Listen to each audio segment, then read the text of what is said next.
Hello friends, how are you? I hope all of you are happy and healthy and once again you are most welcome to my YouTube channel GK with MK। साथियों, सिंधु घाटी सभ्यता Indus valley civilisation एक ऐसा most important question है जिससे हर परीक्षा में, चाहे परीक्षा का लेवल कोई भी हो, एक या दो प्रश्न 100% पूछे जाते हैं। इसलिए मेरा मानना है कि यदि आपको एग्जाम फाइट करना है, एग्जाम में अपना नंबर मेरिट में लाना है, अपना नाम मेरिट में लाना है, तो फ्रेंड्स आपको सिंधु घाटी सभ्यता पढ़नी पड़ेगी, क्योंकि यहाँ से 100% एक या दो प्रश्न पूछे जाते हैं। इसलिए आपके एग्जाम के इंपॉर्टेंस को देखते हुए हमने ये वीडियो तैयार की है, जिसमें आपको 45 क्वेश्चंस वे मिलेंगे जो बार बार पूछे जाते हैं, बार बार रिपीट होते हैं। तो चलिए फ्रेंड्स, वीडियो को शुरू करते हैं बिना समय गंवाए। वीडियो को एंड तक देखिएगा, ध्यान से देखिएगा, बिना स्किप किए, तभी आपको समझ में आएगा। चलिए फ्रेंड्स, अपने 45 क्वेश्चन तैयार कर लीजिए। पहला प्रश्न इस प्रकार है कि सिंधु घाटी सभ्यता कब विकसित हुई थी? मोस्ट इंपोर्टेंट क्वेश्चन है। आपका राइट आंसर है ऑप्शन नंबर बी, 2500 ईसा पूर्व से 1750 ईसा पूर्व के बीच में ही आपकी सिंधु घाटी सभ्यता विकसित हुई थी। चलिए next question, question number 2, Harappa सभ्यता की खोज किस वर्ष में हुई थी? यह आपका जबरदस्त 5 स्टार क्वेश्चन है। 1901 ईस्वी, 1921, 1935 ईस्वी या फिर 1942 ईस्वी? तो इसका राइट आंसर क्या हो जाएगा साथियों? इसका राइट आंसर हो जाएगा ऑप्शन नंबर बी, सन 1921 ईस्वी में ही हड़प्पा सभ्यता की खोज हुई थी। और किसने की थी? तो फ्रेंड्स यह भी याद रखिएगा, दयाराम साहनी ने। किसने? दयाराम साहनी ने की थी इसकी खोज। कब? 1921 ईस्वी में। इसलिए तिथि और ये नाम वेरी वेरी मोस्ट इंपोर्टेंट है, याद रखिएगा। चलिए, और हाँ, इतना और जान लीजिए, जो सिंधु घाटी सभ्यता थी साथियों, इसमें सबसे पहले जो स्थल खोजा गया था वह था आपका हड़प्पा, और इसीलिए जो है इसका नाम हड़प्पा सभ्यता भी पड़ गया। वर्तमान में पाकिस्तान के मोंटगोमरी जिले में है ये। क्या, कौन सा? हड़प्पा नाम की जगह कहाँ है? पाकिस्तान के मोंटगोमरी जिले में, और रावी नदी के किनारे बसा था ये हड़प्पा शहर। चलिए आगे बढ़ते हैं। क्वेश्चन नंबर 3 है, सिंधु घाटी सभ्यता का ज्ञान मिलता है। देखिए कितना जबरदस्त क्वेश्चन है।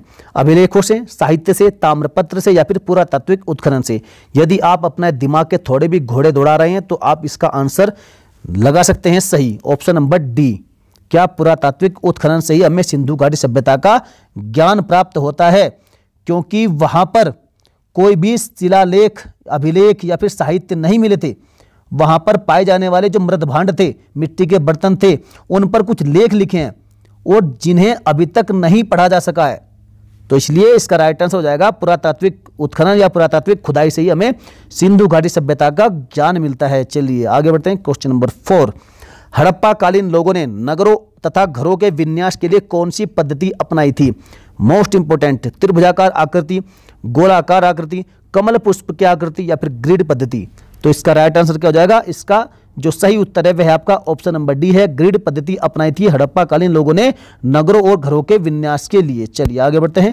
क्वेश्चन नंबर 5, सिंधु घाटी सभ्यता की लिपि कौन सी थी? जबरदस्त, द्रविड़, ब्राह्मी, हड़प्पा या फिर चित्रात्मक? तो साथियों देखिए, इसका राइट आंसर क्या होगा? ऑप्शन नंबर डी होगा। जो सिंधु घाटी सभ्यता की लिपि थी वह आपकी चित्रात्मक थी, अर्थात चित्रों के माध्यम से बातों को समझाया जाता था। और चित्रात्मक लिपि ऐसी थी जो अभी तक जिसे पढ़ा नहीं जा सका है। जो मृदभांडों पर जो चित्र अंकित थे, चित्रों पर जो लिखा था, उन्हें अभी तक नहीं पढ़ा जा सका है। इसलिए इसका right answer option number D is the correct answer. आगे बढ़ते हैं। क्वेश्चन नंबर आपका 6 है, सिंधु घाटी के लोगों की एक महत्वपूर्ण रचना निम्नलिखित में से किसकी मूर्ति थी? भगवान बुद्ध की, नृत्य करती हुई बालिका की, नटराज की या फिर नरसिम्हा की? तो देखिए इसका सही उत्तर हो जाएगा ऑप्शन नंबर बी, नृत्य करती हुई बालिका की जो मूर्ति थी वह सिंधु घाटी के लोगों की एक महत्वपूर्ण रचना थी। और यह किस धातु की थी? तो यह भी पूछ सकते हैं आपसे। तो यह थी आपकी कांसे धातु की। किसकी? कांसे की थी, जो यह नृत्य करती हुई बालिका की मूर्ति थी। चलिए आगे बढ़ते हैं। क्वेश्चन नंबर 7, नृत्य करती हुई बालिका की मूर्ति किस स्थान से प्राप्त हुई थी? यह भी मोस्ट इंपोर्टेंट है, यह भी पूछ सकते हैं आपसे कि जो नृत्य करती हुई बालिका की मूर्ति थी वह किस धातु की थी और कहां से प्राप्त हुई थी? मोहनजोदड़ो से, हड़प्पा से, कालीबंगा से या फिर धोलावीरा से? तो इसका राइट आंसर हो जाएगा ऑप्शन नंबर ए, मोहनजोदड़ो से प्राप्त हुई थी नृत्य करती हुई बालिका की मूर्ति, जो थी कांसा धातु की। चलिए आगे बढ़ते हैं। क्वेश्चन नंबर 8, सिंधु अर्थव्यवस्था की ताकत क्या थी? व्यापार थी, कृषि, बढ़ईगिरी या फिर आपका चाक पर बनाए गए मिट्टी के बर्तन? कौन सी अर्थव्यवस्था की ताकत थी सिंधु सभ्यता के लोगों की? तो वह थी आपकी option number B is the correct answer, कृषि। देखिए साथियों, जो सिंधु सभ्यता के लोग थे उनकी जो आर्थिक आधार था, उनकी अर्थव्यवस्था थी, वह कृषि और पशुपालन पर आधारित थी। और इन्होंने ही सबसे पहले कपास उगाया था। क्या? इन्होंने सबसे पहले कपास उगाया था। ये भी आपसे पूछ सकते हैं कि कपास सबसे पहले किस सभ्यता के लोगों ने उगाया था, तो वो आ जाएगा सिंधु सभ्यता के लोगों ने उगाया सबसे पहले कपास। और इसके अलावा वे गेहूं, जौ और चावल का भी उत्पादन करते थे। चलिए आगे बढ़ते हैं। क्वेश्चन नंबर 9, सिंधु घाटी के लोग किस में विश्वास करते थे? कर्मकांड में, मातृशक्ति में, आत्मा और ब्रह्म में, या फिर यज्ञ प्रणाली में? तो इसका राइट आंसर क्या हो जाएगा? इसका राइट आंसर है ऑप्शन नंबर बी, मातृशक्ति में विश्वास करते थे सिंधु घाटी के लोग। और फ्रेंड्स, जो मिट्टी की जो स्त्री मूर्तियां मिली थी, उनमें उनके अधिक मिलने के कारण ही, अधिक जो स्त्री मूर्तियां थी उनके अधिक मिलने से ऐसा अनुमान लगाया जा सकता है कि जो सैंधव समाज था, जो सैंधव समाज के लोग थे, वे मातृसत्ता में विश्वास करते थे। इसलिए इसका राइट आंसर है ऑप्शन नंबर बी, मातृशक्ति में। चलिए आगे बढ़ते हैं। क्वेश्चन नंबर 10, हड़प्पा की सभ्यता निम्नलिखित में से किससे संबंधित है? कांस्य युग, लौह युग, नवपाषाण युग, या फिर पुरापाषाण युग? तो इसका सही उत्तर क्या हो जाएगा? सही उत्तर इसका हो जाएगा ऑप्शन नंबर एक, कांस्य युग में से संबंधित है हड़प्पा की सभ्यता। और सिंधु सभ्यता में तांबा और टिन को मिलाकर के, किसको? तांबे और टिन को मिलाकर के कांसे का निर्माण किया जाता था। और इस युग की जो प्रमुख धातु थी वह कांसा थी। इसी कारण से साथियों इसे कांस्य युग की सभ्यता भी कहा जाता है, या फिर कांस्य युगीन सभ्यता भी कहा जाता है हड़प्पा की सभ्यता को। चलिए आगे बढ़ते हैं। क्वेश्चन नंबर 11, सिंधु घाटी सभ्यता के लोगों की मुद्रा में किस देवता की आकृति चित्रित थी? ये आपका 5 स्टार जबरदस्त क्वेश्चन है। इंद्र, विष्णु, पशुपति, या फिर वरुण? तो इसका राइट आंसर क्या है? ऑप्शन नंबर सी, पशुपति इसका सही उत्तर है। देखिए, जो मोहनजोदड़ो से प्राप्त एक मोहर थी, उस मोहर पर 3 मुख वाला एक पुरुष ध्यान की मुद्रा में बैठा हुआ था, और उसके सिर पर 3 सींग थे, और उसकी बाईं ओर गेंडा व भैंसा थे, तथा दाईं ओर हाथी व बाघ स्थित है। वह इसी को ही पशुपति शिव माना गया है। किसे? पशुपति को ही भगवान शिव, आद्य शिव या पशुपति शिव भी कहते हैं पशुपति को ही। चलिए आगे बढ़ते हैं। क्वेश्चन नंबर 12, हड़प्पा सभ्यता के किस स्थल से एक उन्नत जल प्रबंधन प्रणाली का पता लगता है? लोथल, धोलावीरा, आलमगीरपुर, या फिर कालीबंगा? इसका राइट आंसर है option number B, Dholavira. Dholavira से हमें पता लगता है कि यहां पर एक उन्नत जल प्रबंधन प्रणाली थी। और ये धोलावीरा वर्तमान में कहां है फ्रेंड्स? यह वर्तमान में आपके गुजरात के कच्छ जिले में है। कहां पर? गुजरात के कच्छ जिले में है आपका धोलावीरा। चलिए आगे बढ़ते हैं। क्वेश्चन नंबर 13, सिंधु घाटी सभ्यता के शहरों की गलियां थी, कैसी थी? तंग व मैली, चौड़ी व सीधी, तंग व टेढ़ी, या फिर फिसलने वाली? तो इसका राइट आंसर क्या हो जाएगा? इसका राइट आंसर है ऑप्शन नंबर बी, सिंधु घाटी सभ्यता की जो शहरों की गलियां थी वह चौड़ी थी और सीधी थी। कैसी? चौड़ी और सीधी। और ये गलियां कैसे एक दूसरे को समकोण पर काटती थी? किस पर? समकोण पर, था 90 डिग्री पर। चलिए आगे बढ़ते हैं। क्वेश्चन नंबर 14, किस सिंधुकालीन स्थल से एक ईंट पर बिल्ली का पीछा करते हुए कुत्ते के पंजों के निशान मिले हैं? मोहनजोदड़ो, लोथल, रंगपुर, या फिर चनहुदड़ो? तो इसका राइट आंसर हो जाएगा ऑप्शन नंबर क्या? इसका राइट आंसर हो जाएगा option number D, Chanhudaro. Chanhudaro से ही हमें एक ऐसा साक्ष्य मिला है जिस पर एक ईंट पर बिल्ली का पीछा करते हुए कुत्ते के पंजों के निशान मिले हैं। कहां से? चनहुदड़ो से। और ये चनहुदड़ो है कहां फिलहाल? तो यह पाकिस्तान के सिंधु प्रांत में। कहां? पाकिस्तान के सिंध प्रांत में यह स्थित है। कहां पर? सिंधु नदी के किनारे। ये भी याद रखिएगा, सिंधु नदी के किनारे स्थित है आपका ये चनहुदड़ो, पाकिस्तान के सिंध में। चलिए, और इसकी खोज किसने की थी फ्रेंड्स? इसकी खोज की थी गोपाल मजूमदार ने। कब की थी? 1931 ईस्वी में की थी। देखिए, सारे फैक्ट्स आपके मोस्ट इंपोर्टेंट। यदि आपने एक भी चीज मिस कर दी तो आप बहुत बड़ी गलती कर जाएंगे। गोपाल मजूमदार ने किसकी खोज की थी? चनहुदड़ो की खोज की थी। और ये कहाँ है? पाकिस्तान के सिंध प्रांत में, सिंधु नदी के किनारे। और कब की थी? तो 1931 ईस्वी में की थी। चलिए आगे बढ़ते हैं। क्वेश्चन नंबर 15, निम्नलिखित में से किस स्थान से युगल समाधान अर्थात डबल बरियल का प्रमाण मिला है? युगल समाधान मतलब 2 व्यक्तियों की जो डेड बॉडी है वो एक साथ कहां दफनाई गई है, तो वह साक्ष्य आपका किस स्थान से मिलता है? ये आपका क्वेश्चन पूछा गया है। लोथल, दैमाबाद, कालीबंगा, या फिर मोहनजोदड़ो? तो इसका राइट आंसर है option number A, Lothal. Lothal से ही हमें साक्ष्य मिलते हैं युगल समाधान के। चलिए नेक्स्ट क्वेश्चन, क्वेश्चन नंबर 16 कि स्त्री पुरुष के समाधान के साक्ष्य कहां से प्राप्त हुए हैं। तो साथियों, आपने पिछले क्वेश्चन में पढ़ा है कि जो युगल समाधान था उसके साक्ष्य कहां से मिले थे, आपके लोथल से मिले थे। तो इसलिए स्त्री पुरुष के समाधान के साक्ष्य भी कहां से मिलेंगे, ये भी लोथल से मिलेंगे। ये क्वेश्चन आपको घुमा फिराकर कैसे भी पूछ सकता है।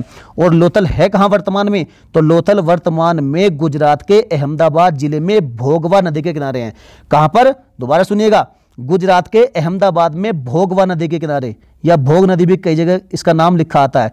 भोगवा नदी के किनारे स्थित है आपका लोथल, गुजरात में। और यहीं से साक्ष्य मिले हैं आपके युगल समाधान या फिर स्त्री पुरुष के समाधान के साक्ष्य। चलिए आगे बढ़ते हैं, क्वेश्चन नंबर 17, हड़प्पा कालीन सभ्यता का विशाल कोठार अर्थात अनाज संग्रह करने का स्थान, जिसे विशाल अन्नागार भी कहते हैं, वह कहां पर मिला है। मोहनजोदड़ो, कालीबंगा, रोपड़ या फिर हड़प्पा। तो राइट आंसर इसका ऑप्शन नंबर ए, मोहनजोदड़ो से प्राप्त हुआ है विशाल अन्नागार, विशाल कोठार या फिर अनाज संग्रह करने का स्थान। चलिए आगे बढ़ते हैं, क्वेश्चन नंबर 18, सिंधु सभ्यता का विशाल स्नानागार कहां से मिला है। मोस्ट इंपोर्टेंट क्वेश्चन है। तो साथियों, इसके विकल्प है कालीबंगा, धोलावीरा, हड़प्पा या फिर मोहनजोदड़ो।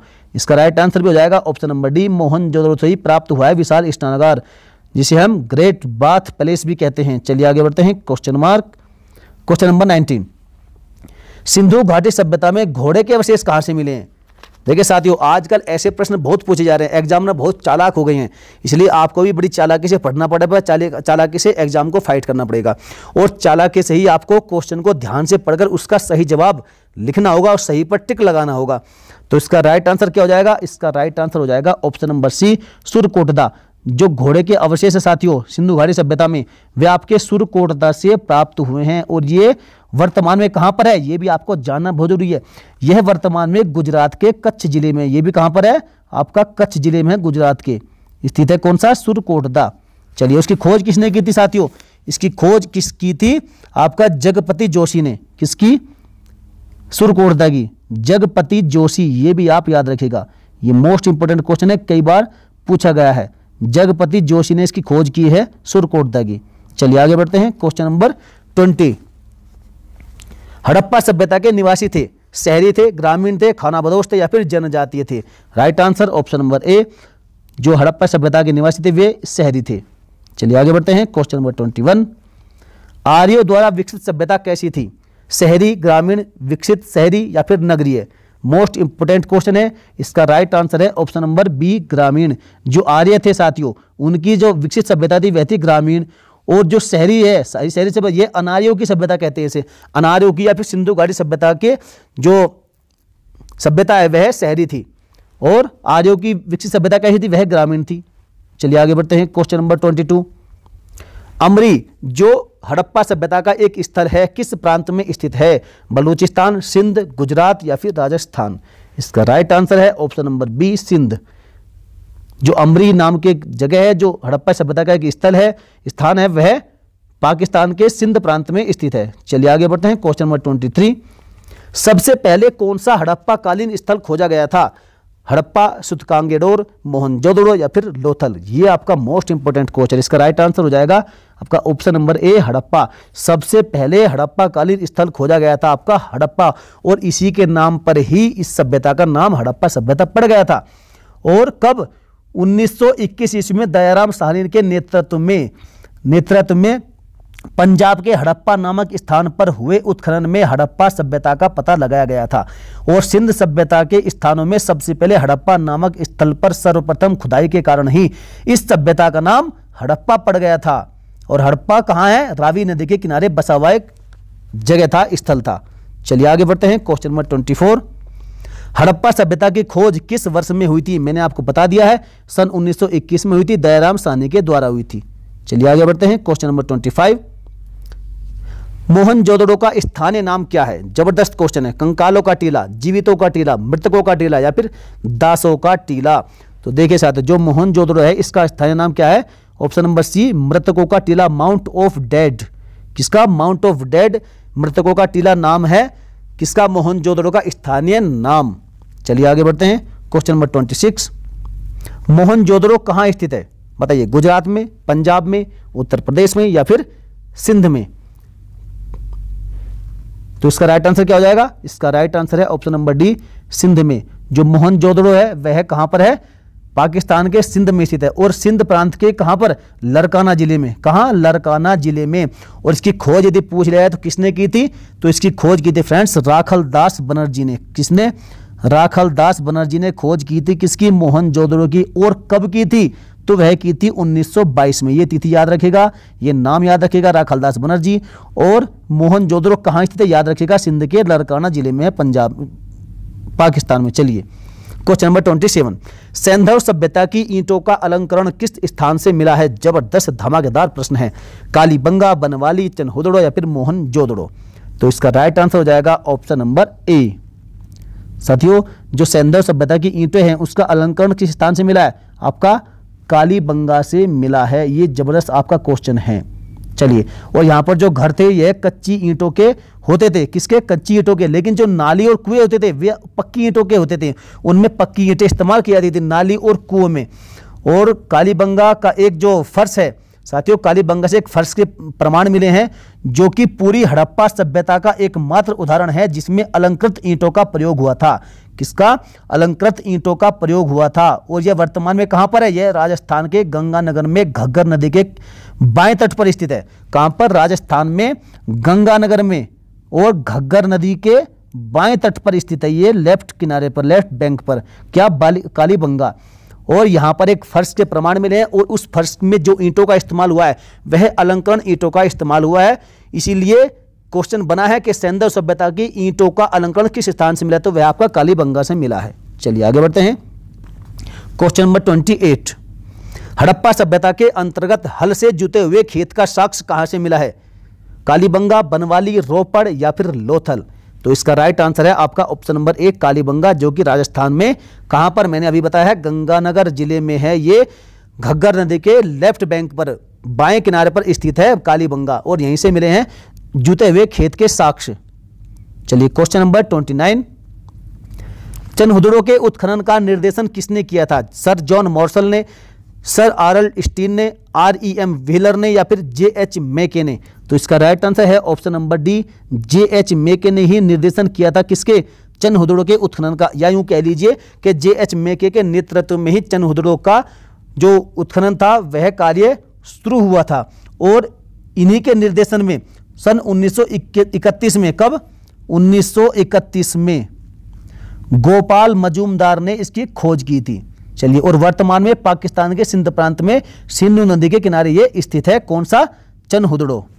चलिए आगे बढ़ते हैं। क्वेश्चन नंबर 30, किस हड़प्पा कालीन स्थल से प्राप्त जार पर चोंच में मछली दबाए चिड़िया एवं पेड़ के नीचे खड़ी लोमड़ी का चित्रांकन मिलता है जो पंचतंत्र के लोमड़ी की कहानी के सदृश है? मोस्ट इंपोर्टेंट जबरदस्त क्वेश्चन है।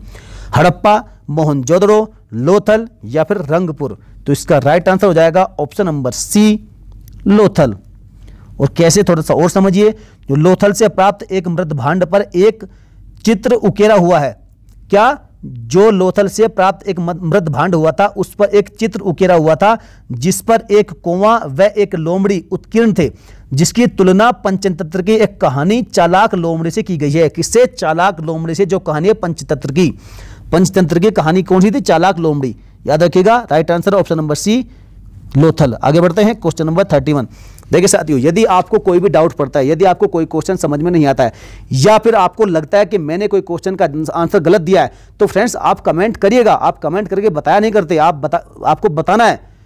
यदि आपका कोई भी सुझाव है, यदि आपका कोई भी डाउट है तो आपको बताना है कमेंट बॉक्स में। आपका डाउट अगली वीडियो में क्लियर कर दिया जाएगा। कोई भी डाउट मन में नहीं रखना है, कोई भी डाउट को लेकर एग्जाम हॉल में नहीं बैठना है। सभी सवालों का जो जवाब है उसको आपने क्लियर करना है। सभी फैक्ट, जो भी तर्क हैं, उनको आपको क्लियर करके जाना है। चलिए क्वेश्चन नंबर 31 है कि सिंधु घाटी सभ्यता की पहचान निम्न में से है? किससे है? धर्म और दर्शन शास्त्र से, आर्थिक और सामाजिक सुधार से, शहर योजना प्रणाली से या फिर सुंदर मूर्तियों से? तो इसका राइट आंसर हो जाएगा ऑप्शन नंबर सी। इसका राइट आंसर है ऑप्शन नंबर सी, शहर योजना प्रणाली से ही पहचान है सिंधु घाटी सभ्यता की।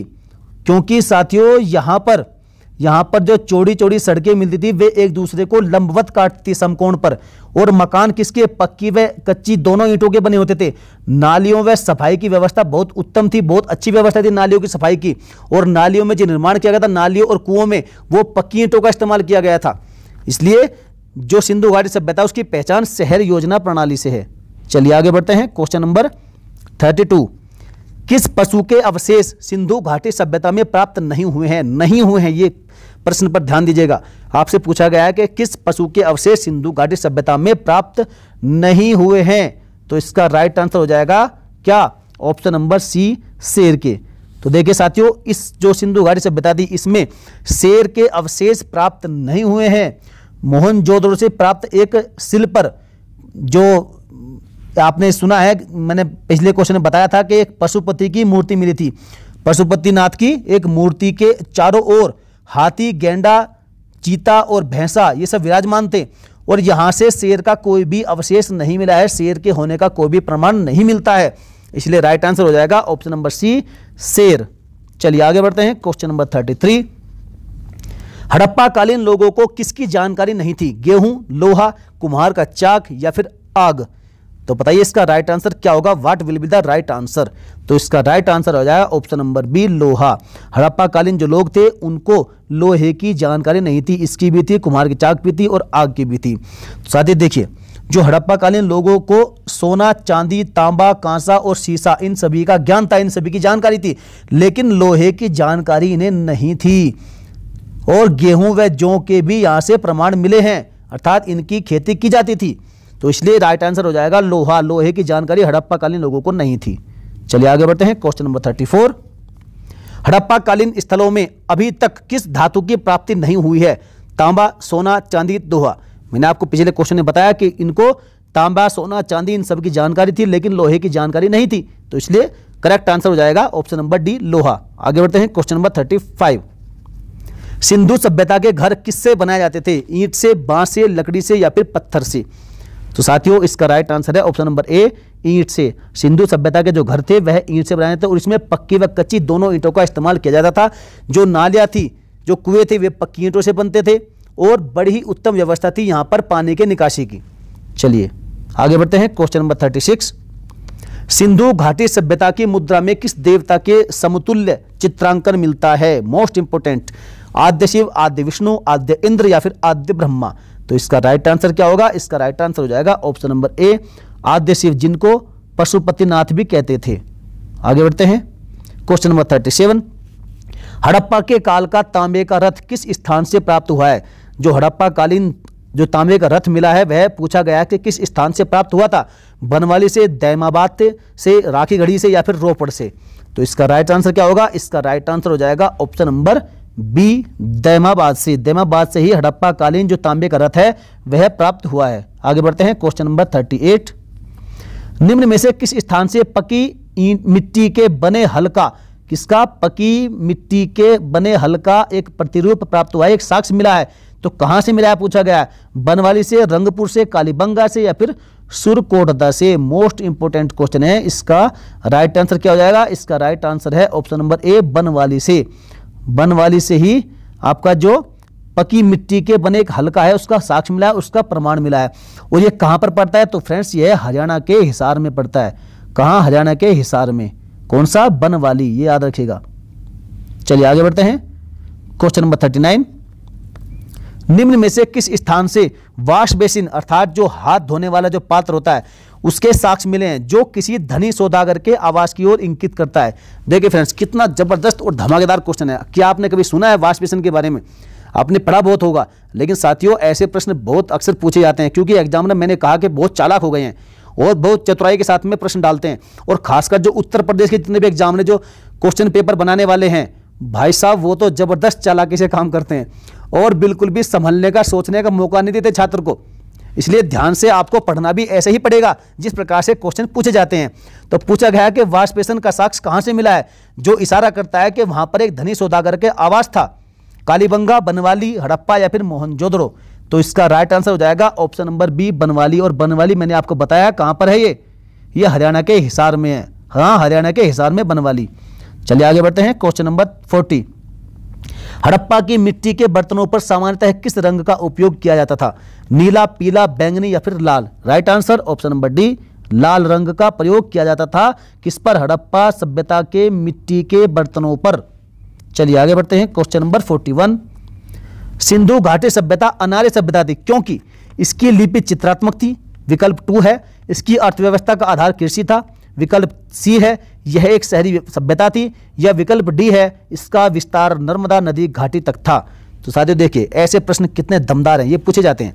इसका राइट आंसर है ऑप्शन नंबर सी, यह एक शहरी सभ्यता थी। मैंने आपको पहले बताया कि जो शहरी सभ्यता थी यह सिंधु घाटी सभ्यता अनार्य सभ्यता थी। कौन सी? अनार्य। और आर्यों की सभ्यता कौन सी थी? मैंने आपको बताया क्वेश्चन में कि आर्यों की सभ्यता थी ग्रामीण सभ्यता और अनार्य सभ्यता थी आपकी शहरी सभ्यता। लेकिन जो सिंधु घाटी सभ्यता यह कैसी थी? यह शहरी सभ्यता थी और अनार्यों की सभ्यता थी। चलिए आगे बढ़ते हैं। क्वेश्चन नंबर 42, सिंधु घाटी सभ्यता की विकसित अवस्था में निम्न में से किस स्थल से घरों में कुओं के अवशेष मिले हैं? मोहनजोदड़ो, हड़प्पा, कालीबंगा या फिर लोथल? तो इसका राइट आंसर है option number A, Mohenjodaro. Mohenjodaro से ही विकसित अवस्था में के जो स्थल हैं उनमें घरों में कुओं के अवशेष मिले हैं। कहां से? मोहनजोदड़ो से। चलिए आगे बढ़ते हैं। क्वेश्चन नंबर 43 है हड़प्पा वासी किस वस्तु के उत्पादन में सर्वप्रथम थे? मुद्राएं, कांसे के औजार, कपास या फिर जौ? तो इसका राइट आंसर हो जाएगा ऑप्शन नंबर सी, कपास। जो हड़प्पा वासी थे वह कपास के उत्पादन में निपुण थे और ये सर्वप्रथम थे। इन्होंने ही पहली बार कपास उगाया था। मैंने आपको एक क्वेश्चन में बताया था इन्होंने पहली बार क्या उगाया था? कपास उगाया था, अर्थात ये कपास के उत्पादन में निपुण थे। चलिए आगे बढ़ते हैं। क्वेश्चन नंबर 44, सिंधु सभ्यता के सर्वाधिक पूर्वी पुरास्थल कौन सा था? ये जबरदस्त आपका धमाकेदार क्वेश्चन है साथियों। बताइए यदि आपको मालूम है तो what will be right answer? तो इसका राइट आंसर क्या है? सिंधु सभ्यता के सर्वाधिक पूर्वी स्थल, सबसे पूर्व में पूछा गया कौन सा स्थल था? सुतकांगेडोर, आलमगीरपुर, मांडा या फिर दैमाबाद? इसका राइट आंसर है ऑप्शन नंबर बी, आलमगीरपुर। और यह कहां पर है? तो यह वर्तमान में उत्तर प्रदेश के मेरठ में स्थित है। कहां पर? उत्तर प्रदेश के मेरठ में, और वो भी हिंडन नदी के किनारे पर। कौन सा? आलमगीरपुर। ये सबसे पूर्वी स्थल था सिंधु सभ्यता का। चलिए, और यदि आपसे पूछा जाए कि सबसे पश्चिमी कौन था, तो साथियों सबसे पश्चिमी था आपका सुतकांगेडोर, और सबसे उत्तरी था आपका मांडा, और सबसे दक्षिणी था आपका दैमाबाद। सबसे दक्षिणी जो स्थल था वह दैमाबाद, सबसे उत्तरी स्थल था मांडा, और सबसे पश्चिमी था आपका सुतकांगेडोर, और सबसे पूर्वी था आपका आलमगीरपुर, जो कि उत्तर प्रदेश के मेरठ जिले में आपका हिंडन नदी के किनारे स्थित है। चलिए फ्रेंड्स, वीडियो आपको कैसी लगी है, क्वेश्चन आपको कैसे लगे हैं, आप बताना जरूर मुझे। और एक क्वेश्चन के साथ में आपको होमवर्क के तौर पर दिया जा रहा है। आपसे पूछा जाता है कि आज़ादी के पश्चात अर्थात स्वतंत्रता के पश्चात भारत में सबसे अधिक संख्या में हड़प्पा युगीन स्थलों की खोज किस राज्य में हुई है? गुजरात में, राजस्थान में, पंजाब और हरियाणा में या फिर पश्चिमी उत्तर प्रदेश में? साथियों जबरदस्त क्वेश्चन है, इसका आंसर आपको विधिवत डिटेल के साथ में लिखना है कमेंट बॉक्स में। चलिए, यदि और भी कोई सुझाव है तो वह भी आप हमें दीजिएगा जरूर। वीडियो कैसी लगी है फ्रेंड्स, लाइक जरूर करिएगा, और अपने सभी दोस्तों में जो भी किसी भी एग्जाम की तैयारी कर रहा है, क्योंकि ये टॉपिक ऐसा है कि जो हर एग्जाम में आता है, इसलिए साथियों आप सभी को धुआं कर दीजिए, जगह जगह से आग की तरह फैला दीजिए इस वीडियो को। और यदि कोई सुझाव है, यदि आपको कोई डाउट है तो हमें कमेंट करके जरूर बताइएगा, आपका डाउट क्लियर करके अगली वीडियो में बता दिया जाएगा। साथियों चैनल को सब्सक्राइब करना या ना करना वो आपकी इच्छा पर निर्भर करता है, मैं आप पर कोई भी दबाव नहीं डालूंगा। तो चलिए फ्रेंड्स, वीडियो कैसी लगी बताइएगा जरूर। मिलेंगे फिर किसी नेक्स्ट वीडियो में दमदार वीडियो के साथ में। जय हिंद, वंदे मातरम। पढ़ते रहिए, मस्त रहिए, व्यस्त रहिए, और जल्द से जल्द अपना सिलेक्शन पाकर रहिए। धन्यवाद।